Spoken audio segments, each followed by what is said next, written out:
2 కవల పిల్లలు పుట్టారు. ఒక కూతుర్ని వింధ్యకిచ్చాను. కనీసం ఆ 2వ కూతురైనా బ్రతికుండుంటే నాకు ఈ పరిస్థితి వచ్చేది కాదు కదా.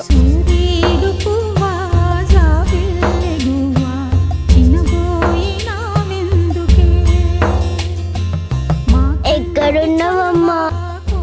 నువ్వు ఎక్కడున్నా నా కోసం రా అమ్మా.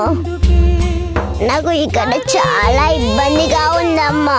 నేను గొడ్రాల్ని కాదు, నాకు కూతురుంది. నా కూతురే వింధ్య దగ్గర పెరుగుతుంది. సంధ్య కూతురు చనిపోలేదు, బతికే ఉంది. బతుకే బరువు ఈ నేలకి, కరుణే కరువు ఈ నీటికి, వెలుగే రాదు ఈ వైపుకి, కాసేదు ఈ గాలికి. ఆకాశమే మిగిలున్నది ఏకాకి పయనానికి,